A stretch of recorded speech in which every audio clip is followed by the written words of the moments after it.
नमस्कार, बुलेटिन लेकर मैं हूं आपके साथ संदीप निरंजन सरकार। छत्तीसगढ़ विधानसभा चुनाव के नतीजे बस कुछ ही देर में आने वाले हैं। सुबह 8 बजे से वोटों की गिनती कड़ी सुरक्षा व्यवस्था के बीच हुई। मध्य प्रदेश, छत्तीसगढ़ और राजस्थान के रुझानों में बीजेपी को जीत मिलती नजर आ रही है। छत्तीसगढ़ विधानसभा की 90 सीटों के लिए 7 और 17 नवंबर को 2 चरणों में मतदान हुआ था, जिसमें राज्य के 76.31% मतदाताओं ने अपने मताधिकार का प्रयोग किया था। साल 2003 से 2018 तक लगातार 15 सालों तक सत्ता में रही। अब इस बार एक बार फिर से इन तीनों राज्यों में बीजेपी की सरकार बनती नजर आ रही है।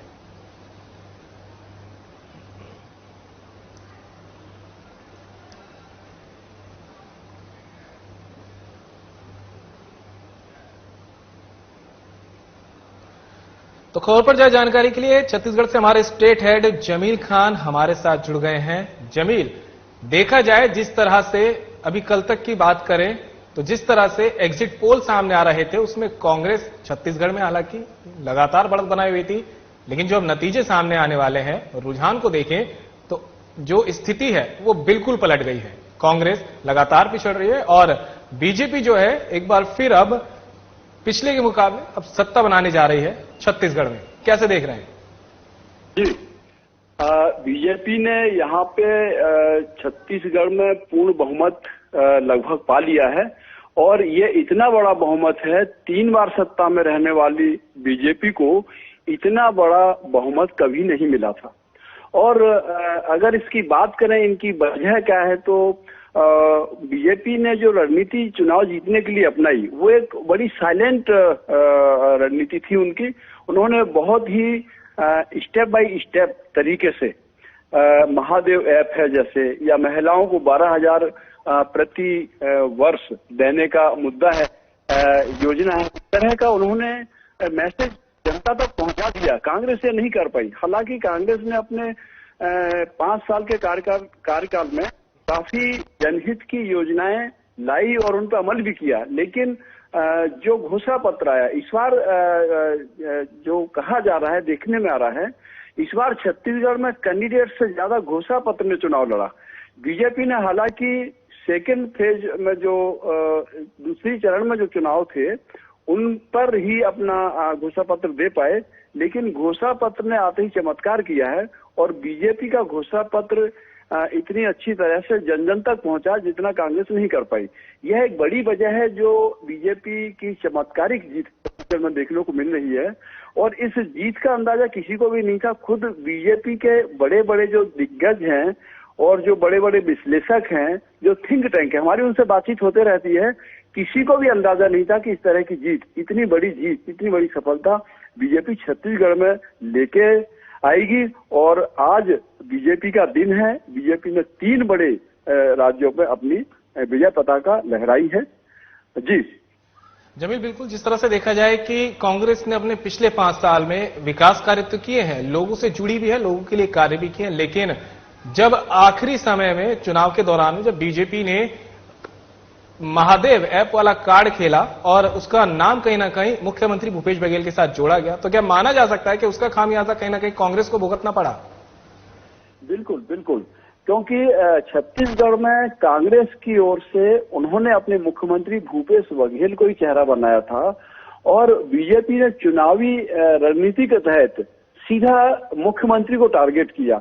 और इसमें जब चुनावी परिणाम हमारे सामने आ रहे हैं तो इसमें बीजेपी सफल ही नहीं, बेहद सफल नजर आ रही है, क्योंकि उन्होंने कांग्रेस पूरी तरह से भूपेश बघेल के चेहरे पर आश्रित थी और आशान्वित थी और पूरी उम्मीद थी कि भूपेश बघेल का चेहरा कांग्रेस की नैया पार लगाएगा। और उन्होंने 75+ का नारा दिया था, जो कि 35 के भी आसपास नहीं देख पा रहा है। और यही एक उन्होंने सीधा सीएम को टारगेट किया और वो सफल भी रहे उसमें। जमील, आपको रोकना चाहेंगे, सागर बत्रा बीजेपी हेडक्वार्टर से हमारे सहयोगी रायपुर में हमारे साथ जुड़ गए हैं। सागर, किस तरह से देखा जाए और क्या माहौल इस टाइम अभी बीजेपी दफ्तर पे है? क्योंकि जिस तरह से सामने ये आया है कि खुद बीजेपी इस इतनी बड़ी जीत का तो अनुमान नहीं मान रही थी, हालांकि जीत को तो शुरू से लेकर चल रही थी, लेकिन जो आंकड़ा सामने आया है वो कहीं ना कहीं बीजेपी की उम्मीद से भी बहुत बड़ा है। माना जाए कि भाजपा की जो जीत हो रही है उसमें महिलाओं की भागीदारी ज्यादा रही है और बंदी की छत्तीसगढ़ किन मुद्दों को लेकर सरकार बंद की बात करती है?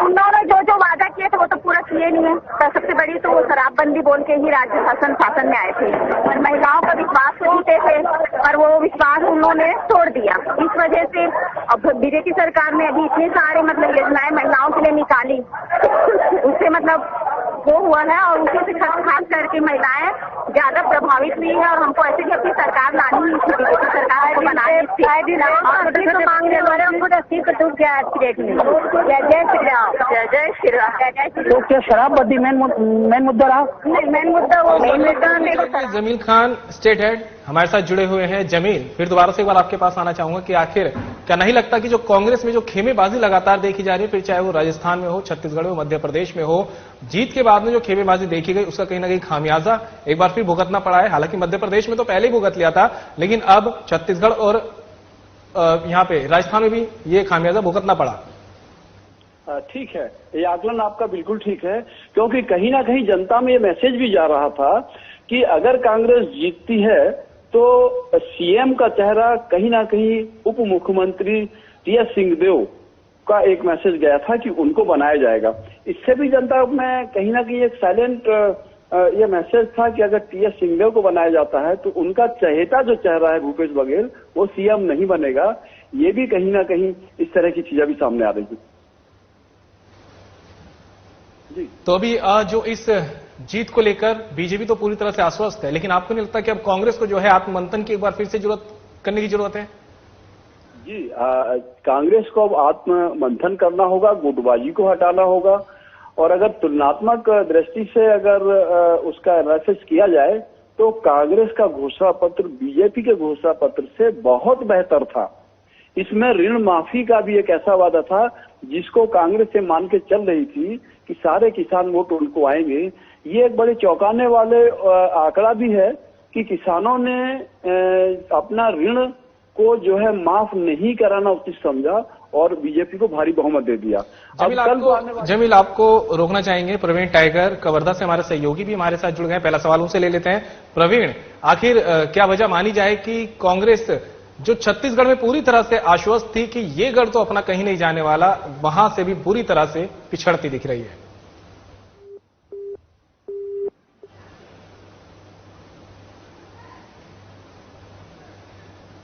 चलिए, प्रवीण से दोबारा संपर्क साधेंगे। जमील, आपके पास दोबारा आएंगे। सवाल वही है कि आखिर ये वजह क्या रही थी? क्या कांग्रेस कहते हैं कि ओवर कॉन्फिडेंस तो यहां नहीं दिखा कि ठीक है दूसरे राज्य देखे जाए लेकिन छत्तीसगढ़ तो अपने हाथ में ही रहने वाला है? अभी छत्तीसगढ़ की राजनीति में जो देखा जा रहा है, जब जब जिस दल ने सोचा कि हम तो आ ही रहे हैं, ये एक बड़ी खतरनाक लाइन साबित हो रही है राजनीतिक दलों के लिए। हम याद करें 2003 में अजीत जोगी का एक जमाना था और ये लाइन आ गई थी कि हम तो आ ही रहे हैं, तब बीजेपी ने उनको हराया था। उसके बाद बीजेपी ने जब तीसरी बार शासन करके समाप्त किया तो बीजेपी बड़ी आश्वस्त थी। इसको हम कह सकते हैं कि उनका घमंड था, अभिमान था या अति आत्मविश्वास था कि हम तो आ ही रहे हैं। तब बीजेपी को उस समय जाना पड़ा जब कहीं आशंका नहीं दिख रही थी कि बीजेपी जाने वाली है। चौथी बार बीजेपी रिपीट करेगी हर सर्वे में और हर जो चौक चौराहे होते हैं वहां पे आकलन किया जा रहा था आम जनता के द्वारा कि बीजेपी आ रही है।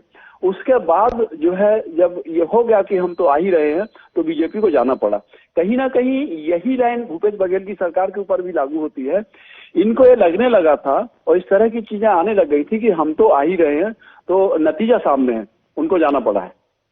जमील, सागर बत्रा हमारे सहयोगी फिर से जुड़ चुके हैं, आपको रोकना चाहेंगे। बीजेपी हेडक्वार्टर रायपुर में सीधे हैं। सागर, किस तरह से जो है बीजेपी के हेडक्वार्टर पे माहौल है, क्योंकि जीत का जश्न बेशक तौर पे वहां पे दिखाई दे रहा है? मेरे साथ भाजपा के कुछ कार्यकर्ता व पार्षद और नेता मौजूद हैं। मैं उनसे जानना चाहता हूं और बात सीधे दर्शकों से बात करवाना चाहता हूं कि भाजपा की सरकार आ रही है और बड़े बहुमत से आ रही है, किन मुद्दों को लेकर आई है? देखिए, पिछले 5 सालों में अगर आप अखबार का पहला पन्ना पलटोगे तो देखोगे कि राजधानी में चाकू की घटना घटी। दूसरा पन्ना पलटोगे तो देखोगे दुष्कर्म की घटना घटी। तीसरा पन्ना पलटोगे तो देखोगे डकैती हो रही है। इस छत्तीसगढ़ प्रदेश को चाकूपुर, डकैती, यहाँ तक कि जो एसपी कार्यालय है वहाँ पर भी दुष्कर्म की घटना वहाँ पर होना, उसके पास में होना, ये बहुत ही दुर्भाग्यजनक है। साथ ही साथ इन्होंने जो शराब घोटाला किया, देश की और प्रदेश की जनता इनको लगातार देख रही थी कि ये लोग किस तरह से पूरे प्रदेश को एक नकारात्मक रूप में लेके जा रहे थे। और सबसे बड़ी चीज बता रहा हूँ, उज्जैन का कॉरिडोर, बनारस का कॉरिडोर, इसके बाद में भगवान श्री राम मंदिर का निर्माण, ये सब पढ़ी लिखी जनता देखती है कि मोदी जी की सरकार क्या काम करती है और कांग्रेस की निकम्मी सरकार ने क्या काम किया। यहाँ तक कि भूपेश बघेल ने सिर्फ झूठ बोला और झूठ बोल के जनता का विश्वास जीता और जनता ने उसे इस बार नकार दिया कि अगर फिर से इसको सत्ता में लाए तो इस प्रदेश को नरक बना देंगे। इसलिए जनता ने कमल छाप को चुना, पुनः कमल छाप में वोट देकर भारी मतों से भारतीय जनता पार्टी को छत्तीसगढ़, मध्य प्रदेश और राजस्थान में जीत दिलाई। क्या मोदी जी आए थे यहाँ बोल के गए थे अपने से वो बदल के दे, वो ये उनका डेफिनेटली एक एक व्यक्ति का, इस प्रदेश के एक नागरिक का ये कहना था कि हमको इस सरकार को उखाड़ फेंकना है, अब इस सरकार को और नहीं सहना है, बदल के रहना है। जी, कितनी उम्मीद है, कितनी सीटें तक आ सकती है भाजपा के लिए? अभी तक तो 55 प्लस सीटें बता रही थी और हो सकता है सीटें और बढ़ेगी उसमें। मेरे साथ भाजपा कार्यालय में कुछ भाजपा के कार्यकर्ता व नेता थे, वो बता रहे हैं कि जो मोदी ने एक नारा दिया था, अब नहीं से वो बदल के रहे, वो तो छत्तीसगढ़ की जनता ने ही कांग्रेस सरकार को बदल दिया। आपसे चाहेंगे कि आप और भी जो लोग वहां मौजूद हैं उनसे बातचीत करें, तब तक हम हमारे स्टेट हेड जमील के पास चलते हैं। जमील, क्या लगता है आपको कि एक तरफ कट्टरवादी हिंदुत्व और दूसरी तरफ सॉफ्ट हिंदुत्व वाला जो कार्ड है वो भी कहीं ना कहीं यहाँ एक जीत और हार की खाई पाटता दिखाई दिया है? जी, छत्तीसगढ़ में अगर हिंदुत्व की बात करें तो ये एक बहुत बीजेपी ने बहुत इसको हाईलाइट नहीं किया। उनके घोषणा पत्र में भी इस तरह की चीजें नहीं आई बहुत प्रमुखता से। और कांग्रेस की बात करें तो उन्होंने यहाँ पे हिंदुत्व के लिए भी काम किया। उन्होंने यहाँ पे जो है कौशल्या माता का मंदिर भी बनवाया, जो कि पूरे हिंदुस्तान में अकेला एकमात्र मंदिर है। उन्होंने एक राम वन गमन पथ भी बनवाया, जो कि हिंदुत्व की ओर कहीं ना कहीं कांग्रेस को ले जाता हुआ दिखता है। यहाँ पर जो मुख्य लड़ाई होती है धान का कटोरा है छत्तीसगढ़, और यहाँ पे धान पे होती लड़ाई। पिछली बार जब कांग्रेस ने 2500 प्रति क्विंटल का एक घोषणा पत्र में दिया था और भारी बहुमत से आई थी, इस मामले में इस बार बीजेपी ने बढ़त हासिल करते हुए न सिर्फ ज्यादा धान खरीदी की उन्होंने अपने घोषणा पत्र में घोषणा की, बल्कि मुख्यमंत्री भूपेश बघेल द्वारा 3000 की जो घोषणा मंच से की जा रही थी, उससे अधिक 3100 रुपए प्रति क्विंटल की घोषणा की, जो कि किसानों को तक ये मैसेज पहुंचा, उनको ये घोषणा अच्छी लगी। ये भी कहीं ना कहीं एक बहुत बड़ी वजह हो सकता है। जी चलिए जमील, आपको फिलहाल रोकना चाहूंगा। सागर हमारे सहयोगी लगातार रायपुर बीजेपी हेडक्वार्टर पे बने हुए हैं और वहां मौजूद बीजेपी कार्यकर्ताओं से लगातार बातचीत करें, क्योंकि जिस तरह का जो माहौल है वहां पर वो खुशी भरा देखा जा रहा है और आतिशबाजियां, ढोल नगाड़ों के साथ में बीजेपी लगातार अपना जश्न मना रही है। सागर, क्या माहौल अभी बना हुआ है? क्या कुछ और लोगों से बातचीत हो रही है? जी, मैं भाजपा हेडक्वार्टर में हूँ। यहाँ पर ढोल नगाड़ों के साथ आतिशबाजी की जा रही है और मिठाइयाँ बांटी जा रही हैं। मेरे साथ कुछ महिलाएं हैं, मैं उनसे चर्चा करना चाहता हूँ। भाजपा की सरकार बन रही है, ऐसा क्या मुद्दा रह गया था जो कांग्रेस नहीं कर पाई? ऐसा कोई ऐसा मुद्दा नहीं था जो कांग्रेस ने किया है। नशाखोरी, विकास का सारे काम अधूरे रह गए। जो भाजपा शासन में शुरू हुआ था, कम से कम एटलीस्ट उसको तो पूरा कर देते, उसको भी पूरा नहीं किए थे। और इतना क्राइम रायपुर शहर में और पूरे छत्तीसगढ़ में बढ़ चुका था जिसका कोई हद नहीं। तो सारी जनता छत्तीसगढ़ की त्रस्त हो चुकी थी इस कांग्रेस राज से और सबको ये परिवर्तन चाहिए था और जो हो गया है, मोदी है तो मुमकिन है। जय जय श्री राम। मैं आपको वो बताना चाहूंगा कि रायपुर संभाग में जो 7 सीटें हैं, 7 सीटों पे भाजपा ने तगड़ी बढ़त बढ़ाई हुई है। हमारे साथ जानते हैं, रायपुर की 4 सीटें और रायपुर संभाग की 7 सीटें, 7 में भाजपा ने बढ़त बनाई हुई है। भारतीय जनता पार्टी का एक कार्यकर्ता पहले से समझ चुका था कि भारतीय जनता पार्टी की सरकार छत्तीसगढ़ में आ रही है, क्योंकि इसके पहले की कांग्रेस सरकार ने कोई भी विकास काम नहीं की। जैसे कि अभी हमारे साथ में बहन लोग बता रहे थे, नशाखोरी, चाकूबाजी, ये सब आम घटनाएं थी। और छत्तीसगढ़ की जनता को आप ज्यादा दिन तक अंधेरे में नहीं रख सकते हैं। उसी का परिणाम है कि छत्तीसगढ़ में भारतीय जनता पार्टी की सरकार पूर्ण बहुमत से बनी है और छत्तीसगढ़ का एक एक भारतीय जनता पार्टी का कार्यकर्ता की सरकार है और भारतीय जनता पार्टी में छत्तीसगढ़ के हिंदुओं की सरकार बनी है, वह भारतीय जनता पार्टी की सरकार बनी है। गृह मंत्री अमित शाह यहाँ पर आए हुए थे, नरेंद्र मोदी भी आए, जेपी नड्डा आए, उन्होंने घोषणा पत्र रिलीज किया, उनमें बहुत सारी घोषणाएं थी। क्या वो मोदी जी आज तक जो किए हैं और किए हैं, भारतीय जनता पार्टी की कथनी और करनी एक ही समान रहती है, कांग्रेस जैसी नहीं होती है। इसके पहले जो जो उन्होंने किया था, छत्तीसगढ़ राज्य बनाऊंगा और जितना भी काम मोदी जी ने कहा है वो सब किया है और जितनी घोषणाएं हैं 100% भारतीय जनता पार्टी और छत्तीसगढ़ के एक एक कार्यकर्ताओं को मिलेगी, वो भारतीय जनता पार्टी। हम सब लोग सौभाग्यशाली हैं कि हम उस भारतीय जनता पार्टी के कार्यकर्ता हैं जिसमें भारत पहले, जनता दूसरे और पार्टी तीसरे स्थान पर आती है। भारत माता की भारतीय जनता पार्टी जिंदाबाद। आपके पास दोबारा से आएंगे, जमील खान के पास चलते हैं। जमील, आपके पास दोबारा आते हैं। आखिर ये माना जा सकता है कि जिस तरह से बीजेपी ने जो है एक मुख्यमंत्री का चेहरा आगे न रख के सिर्फ और सिर्फ देखा जाए तो पीएम मोदी के चेहरे पर दोबारा से एक बार चुनाव लड़ा है, क्या इसका जो है नतीजा अब सकारात्मक देखने को मिल रहा है? क्योंकि यहाँ पर 5 साल बीजेपी सत्ता में नहीं रहने के बाद ये कड़वा सत्य है कि उन्होंने बहुत अच्छे विपक्ष का प्रदर्शन नहीं किया। कोई भी ऐसा बड़ा नेता कांग्रेस के 5 साल के कार्यकाल में उभर कर नहीं आया जो जनता को ये ढांढस बंधाता हो कि हम तुम्हारे पक्ष में खड़े हैं, कुछ होगा तो हम आपके पास हैं। लेकिन शायद कुछ रणनीति रही होगी भाजपा की और उन्होंने कोई स्थानीय चेहरा न देके एक सशक्त और लोकप्रिय चेहरा माननीय प्रधानमंत्री जी नरेंद्र मोदी जी का सामने किया और इस रणनीति में वो सफल नजर आए। ये तो सारे लोग देख ही रहे हैं, ये एक बेहतर रणनीति नजर आई क्योंकि प्रधानमंत्री नरेंद्र मोदी का चेहरा आने के बाद जो आपसी गुटबाजी थी वो भी सब कहीं ना कहीं किनारे हो गई, दब गई, सामने नजर नहीं आई और इसका लाभ मिला भारतीय जनता पार्टी को। चलिए जमील, सागर के पास एक बार फिर चलना चाहेंगे। लगातार बने हुए हैं बीजेपी हेडक्वार्टर पे। सागर, आपसे जानना चाहेंगे कि किस तरह की जो है वहां पर माहौल बना हुआ है, अब लगातार बीजेपी कार्यकर्ताओं के बीच में है और क्या कुछ कहना है इस दौरान पे कार्यकर्ताओं को अपनी जीत को लेकर? कार्यकर्ताओं में काफी उत्साह दिख रहा है क्योंकि रायपुर संभाग की जो 7 विधानसभा सीटें हैं, 7 जीत की ओर जा रही हैं और काफी उत्साहित से यहाँ पर कार्यकर्ता ढोल नगाड़ों के साथ और नारों के साथ जश्न मना रहे हैं। मेरे साथ कुछ महिला कार्यकर्ता और पदाधिकारी भी हैं, उनसे कुछ जानते हैं कि किस प्रकार से जश्न मना रहे हैं भाजपा कर। भारतीय जनता पार्टी, भारत का, देश की जनता ने भारत के प्रति, हमारे यहाँ के राष्ट्रभक्त लोगों ने हमारे देश को जिताया है।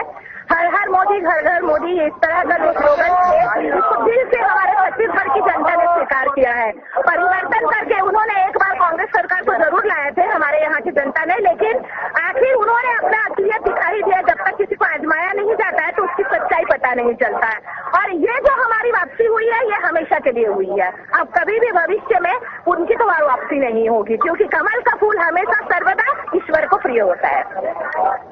घर मोदी, घर घर मोदी। भाजपा के कार्यकर्ता है, महिलाएं कार्यकर्ता हुई है। कांग्रेस की सरकार थी जो वादा काफी खराब रही। जो कांग्रेस सरकार ने कुछ अपने घोषणा पत्र में वादा किए थे वो पूरा न करने के कारण जनता आक्रोश थी। चलिए सागर, आपका बहुत बहुत शुक्रिया। जमील खान के पास दोबारा चलते हैं। जमील, देखा जाए जिस तरह से 2018 में जब कांग्रेस ने अपनी जीत दर्ज की थी तो उस दौरान मुख्यमंत्री के चेहरे को लेकर लगातार संशय बना हुआ था या ये कहें कि आपसी खींचतान जारी थी, तो तय ये भी हुआ था कि 2.5 साल का फैक्टर यहां भी लगाया जाएगा जो लास्ट तक होता नहीं दिखा। हालांकि जब चुनाव करीब थे तो करीब 8-9 महीने पहले टी.एस. सिंहदेव को उप मुख्यमंत्री जरूर बनाया। तो आपको नहीं लगता कि जनता ये सब कुछ देखती है और जनता इतना तो जानती है कि उनके साथ में क्या किया जा रहा है? बिल्कुल, यही एक वजह थी, यही भी एक वजह है कि जनता के सामने स्पष्ट नहीं था कि सीएम कौन होगा। 2.5 साल के मुद्दे पर जब चर्चा हुई तो कांग्रेस के लिए एक खराब संकेत गया जनता में। जनता ये नहीं समझ पा रही थी उनके प्रदेश का मुखिया कौन होगा और कब तक रहेगा। एक स्थिति तो ये बनी थी बीच में कि टी.एस. सिंहदेव के महल में उनके बाहर उनके समर्थकों ने आतिशबाजी भी कर दी थी कि बाबा के नाम की घोषणा होने वाली है। टी.एस. सिंहदेव को बाबा नाम से प्यार से संबोधित किया जाता है। टीएस बाबा के नाम से उनके समर्थकों ने राजधानी रायपुर और उनके गृह जिले में आतिशबाजी भी कर दी थी। लगभग तय हो गया था कि भूपेश बघेल का इस्तीफा होने वाला है और बाबा साहब जो है सिंहासन पर आने वाले हैं। और ये सब चीजें जनता पसंद नहीं करती है।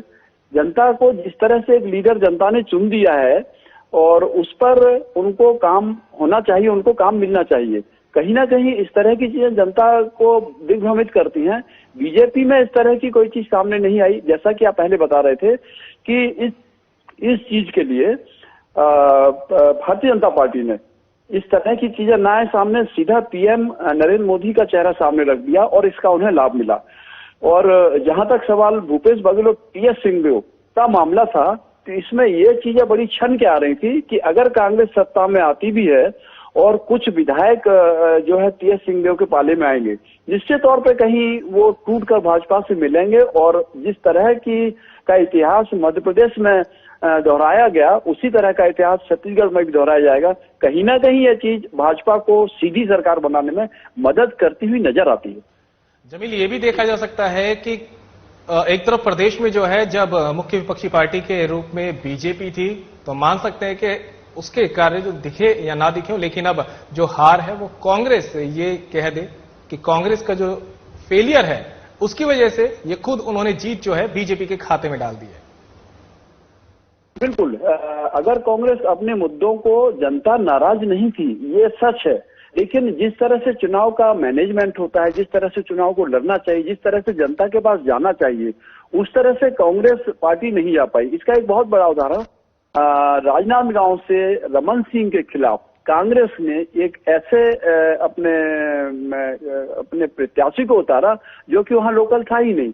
नतीजा 35,000 से रमन सिंह की वहां जीत हासिल हुई, क्योंकि कई किलोमीटर दूर, सैकड़ों किलोमीटर दूर का प्रत्याशी लाके अगर रमन सिंह जैसी शक्ति के सामने आप अपना प्रत्याशी घोषित करेंगे और ये चाहेंगे कि वो जीत जाए, तो ये संभव नहीं है। इस तरह की गलतियां कांग्रेस ने सिर्फ राजनांदगांव में नहीं, दूसरी जगह भी की है और कहीं ना कहीं ये भी हार की वजहों में शामिल है। जी बिल्कुल जमील, कह सकते हैं कि कांग्रेस को अब बेसिक मुद्दों पर काम करने की बहुत जरूरत है और एक तरफ जो है आत्ममंथन की जरूरत है। तो ये भी सीखना पड़ेगा कि आखिर जब वो राजनीति में उतरते हैं तो राजनीति महज एक खेल के तौर पे ना ले, वो लें कि जीत और हार का फैसला इसी से तय किया जाता है। जी, और हार की कांग्रेस का एक हार का कारण संगठन और सत्ता में भी तालमेल नजर नहीं आया। पिछले वर्षों में नजर डालना, सीएम और जो सत्ता और संगठन का जो मतभेद था खुलकर सड़कों पर सामने आया, जिसका असर जनता पे अच्छा नहीं गया। और कांग्रेस को संगठन पे काम करने की जरूरत है। अगर वो काम करती है, जनहितकारी नीतियां निसंदेह कांग्रेस लेके आती है, लेकिन वो जनता तक अपनी बात पहुंचाने में अपनी गुटबाजी की वजह से कामयाब नहीं हो पाती है। कहीं ना कहीं कांग्रेस की गुटबाजी कांग्रेस के लिए जो है बेहतर साबित नहीं होती है। जी, और जिस तरह से जो है बीजेपी अब दोबारा से बहुमत की ओर बढ़ रही है, लगातार 15 साल बीजेपी ने सत्ता में बिताए हैं, उसके बाद 5 साल का जो गैप बीजेपी का रहा है, बीजेपी भी समझ चुकी है कि कितना सेफ उसे खेलना है ताकि आगे भी अपनी पकड़ लगातार बनाए रखे। बिल्कुल, हम कह सकते हैं कांग्रेस का जो कार्यकाल 5 साल का आया, कहीं ना कहीं जनता ने अपना टेस्ट चेंज करने के लिए भी उसमें एक मुद्दा रहा कि लगातार 15 साल बीजेपी के बाद उन्होंने कहीं ना कहीं आम आदमी का ये सोच था कि बदल के देखा जाए एक बार कांग्रेस को। उन्होंने बदल के देखा, लेकिन कांग्रेस की जो आपसी गुटबाजी, सत्ता संगठन की लड़ाइयां, इसके साथ सीएम की कुर्सी के लिए 2.5 साल का फार्मूला, ये कहीं ना कहीं कांग्रेस के लिए बहुत ही खराब साबित हुए। तो कांग्रेस को अब सीखना होगा, कांग्रेस को संभलना होगा अगर वो सत्ता में आना चाहती है। तो देखा जाए तो राहुल गांधी की भारत जोड़ो यात्रा से काफी उम्मीदें कांग्रेस को थी। जिस तरह से भारत जोड़ो यात्रा को समर्थन मिलता दिख रहा था, लग रहा था कि अब शायद कुछ बदलाव होगा, लोग कांग्रेस के समर्थन में दिखेंगे। लेकिन अब ये कह सकते हैं कि शायद उस भारत जोड़ो यात्रा का भी कुछ फल जो है यहाँ पर नतीजा कांग्रेस को मिलता नहीं दिखा। निसंदेह कांग्रेस राहुल गांधी की जो भारत जोड़ो यात्रा थी, बेहद सफल यात्रा में सभी वर्गों ने माना उसको। न सिर्फ दक्षिण भारत में बल्कि हिंदी बेल्ट में उसकी अपार सफलता मिली। लेकिन छत्तीसगढ़ कांग्रेस और कांग्रेस पार्टी इस यात्रा की खूबियां जनता तक नहीं पहुंचा पाई और उसको ना वोट में कन्वर्ट कर पाई, ना ही उसका लाभ उठा पाई। ये इसकी कमजोरी मानी जाएगी, संगठन की कमजोरी मानी जाएगी। जी बिल्कुल जावेद, तमाम जानकारी के लिए आपका बहुत बहुत शुक्रिया। फिलहाल बुलेटिन में मेरे साथ इतना ही, दीजिए इजाजत, नमस्कार।